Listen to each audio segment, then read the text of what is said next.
the court ruled something against the parliament. Parliament went ahead and did it. They ignored. And that's why I'm saying that there is an urgent need for everybody to sit around the table. And we think that the person or office best placed to do this is the president in his capacity as head of state. To get everybody around the table and say, okay, let's look at this constitution. Remember, Motegi, our constitution is clear. If you look at Articles 1 and 2, Article 1, the people restate their sovereignty. And then in Article 2, the people declare the constitution as the supreme law. That means that nothing can be above the provisions in the constitution, nothing. So we have to start with the constitution and we have to finish with the constitution. There's a question here, somebody saying, can the president simply refuse to form a tribunal if parliament wants? No, he can't. I'll get it for you. I'll get it for you in a minute as we speak, because the language of the constitution to the president once Parliament 251 once Parliament makes that decision, then the president is bound. It says that once 251 Article 4. On receiving a petition under Clause 3, that's the one that Parliament will give to the President, A, may suspend the member or office holder pending the outcome of the complaint, and shall appoint a tribunal in accordance with So the President has a discretion whether to suspend them while the tribunal is ongoing, but he has no discretion insofar as the appointment of the tribunal is concerned. All right. So that's why I keep saying that the Constitution grants very specific powers and authority to the various offices and organs. So that in this case, Parliament has the responsibility and the mandate to make the resolution insofar as the petitions for removal are concerned. Having done that, then the President has a constitutional obligation to appoint a tribunal. All right. Waweru Washira from Thika says, is it that Chief Justice Mutunga and his group don't understand the law and hence disobeying the sermons? Because you've told us what the Constitution says. I would be very hesitant to say that the Chief Justice and his colleagues don't understand the law. I'm sure they do. But I think on this one, in making a decision not to appear before the committee, first of all, I think there seems to be a confusion between the Judicial Service Commission, which is just a constitutional commission like any other, on the one hand, and the judiciary. I would argue that even insofar as we look at the wording of the Constitution, that any person would even include members of the judiciary. It's only when they get there that they can then raise the issue of their independence. But in this case, we are not even talking about the judiciary, Mwakazi. We are talking about a constitutional commission. And in its definition, it's really, I mean, the one thing I do. I mean, there are many, when I watched the parliamentary proceedings the other day, there may be issues that I didn't agree with. But one member made a point on the floor of Parliament. He said that for this purpose, there is no distinction between the Judicial Service Commission and the Teacher Service Commission. I agree, because this is a constitutional commission, and Parliament wants to see them. I mean, we go before parliamentary committees every other day. And we acknowledge and respect that is their constitutional mandate. Inconvenient as it may be sometimes to keep going, but we have no choice. What about this move about media and the NGOs? That's why you're saying that maybe democracy is under siege. Well, the NGOs one is we are yet to see it being processed. But there is a provisions there. We know that they want to control it so that NGOs don't get more than 15% of the revenue from abroad. Yeah, but at least that one hasn't been. It hasn't been, but it's going. But for the media one, Yeah, let me not Anticipate. the one on NGOs, but let me comment on the media one. First of all, is it constitutional, not constitutional? as it is at the moment, as passed, there are several issues that we think are fundamentally unconstitutional, and that is why we have advised the president not to assent to the bill as is. I mean, this includes things like the process of appointing members of the Kenya Communications Authority, the one that will take over from CCK.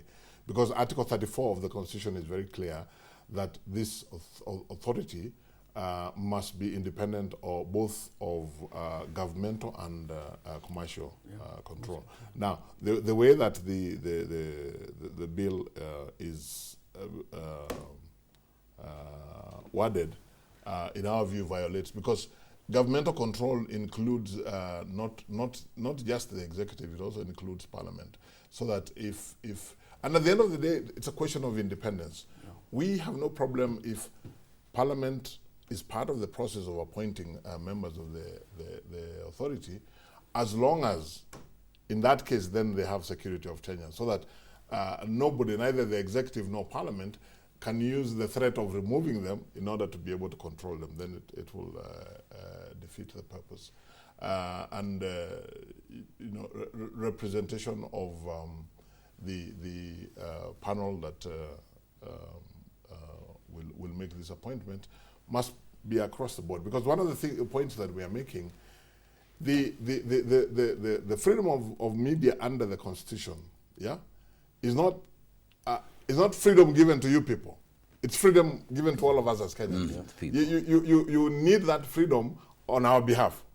Yeah. So it's not for your commercial interests. No. It's a right given to the people of Kenya, and that in our view should be protected in that way. And then we're also saying something like, for example, the provision relating to local content, for example.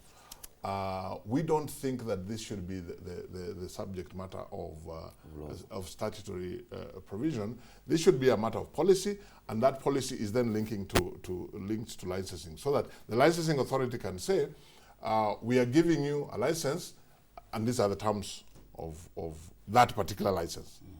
Obviously, there could be another license where you just want a license to broadcast English football league. I mean, there can be nothing wrong with that. And then the other big issue that we find unconstitutional there is the penal consequences of some of these things, particularly to have penal consequences arising from a breach of a code of conduct.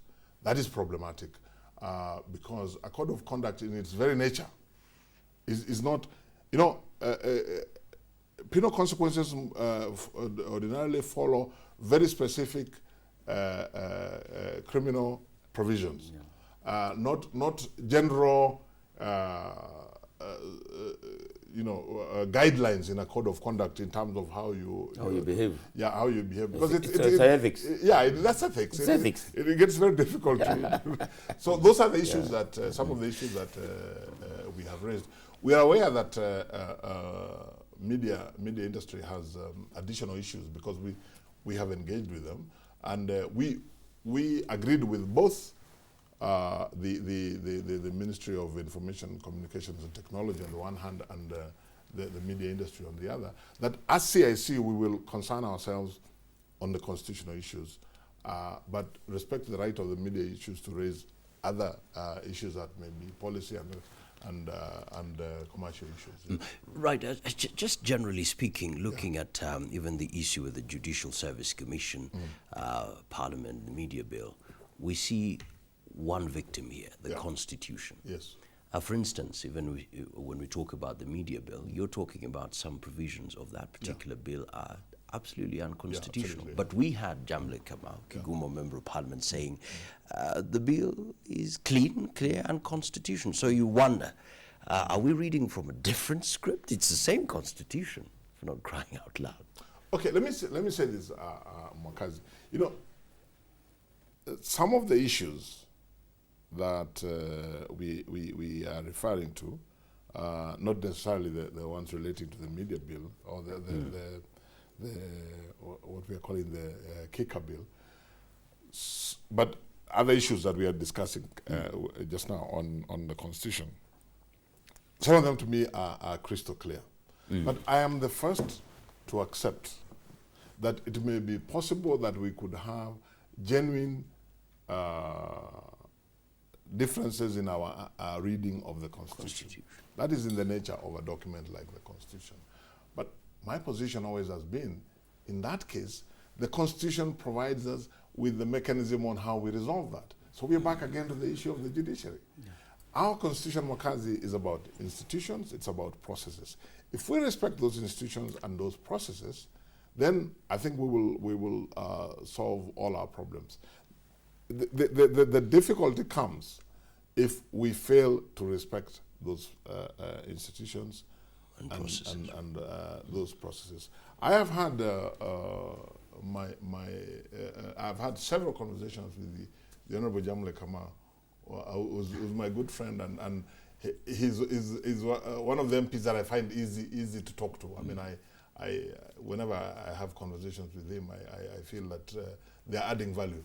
We may not necessarily agree on every full stop and every comma, but even the fact that we are able to discuss it, even after we wrote our advisory, we spoke and you know, like the removal process, and I was emphasizing to him, and I think he appreciated that our objection is not to Parliament being involved. If Parliament can be involved in a process that still ensures the independence of that particular body, as happens, for example, even commissions like ourselves, when we are appointed, Parliament plays an important role. But because there's already a law that protects that, once they have played their role and you have been appointed, then you have the security of tenure, subject, of course, to the law, and the independence to be able to do your work. So again, I go back to my point that there is nothing wrong with us initially having different perspectives on the Constitution, but we must be willing to try and achieve that common understanding. And where we are not able to achieve that common understanding, then follow the provisions of the Constitution in terms of how it determines that question. And I think the best example, again, and the most urgent example, is what we have referred to, the looming crisis between the judiciary and Parliament. That needs to be addressed like yesterday. Yeah. The President and the Deputy President have suggested that probably they return the bill to Parliament. The media bill. The media, yes. that communication bill. Yeah, sorry, suppose the President does not honor that and just gives an assent. Let me say this. What would happen? Let me say this, Mutegi. Of course, number one, it is the prerogative of the President. I mean, nobody can force him to return the bill. Yeah. It is his constitutional prerogative to sign the bill. Having said that, it is also it would also be the constitutional right of anybody and any organ, whether in the private sector like the media industry, or whether a constitutional commission like CIC, that still feels that the Constitution, if the bill was to be passed, the Constitution will not have been complied with, to seek a determination of that issue by going to court. And for us as CIC, whenever we make a point as being, in our view, a violation of the Constitution, What it means is that we believe that to be a violation to the extent that we are willing to go to court. So in that eventuality, then we would seek judicial determination. And I keep saying, judicial determination is not a question of adversarial. We are not fighting anybody. It is that is the way that we resolve any issues that require to be resolved insofar as interpretation of the Constitution. So the answer to your question is, I'm sure the matter, in that eventuality, I'm sure the matter would end up before the courts. All right. Democracy under siege. We're not there and we shouldn't get there. Talking to our CIC chairman, Charles Nyachae. We'll be right back.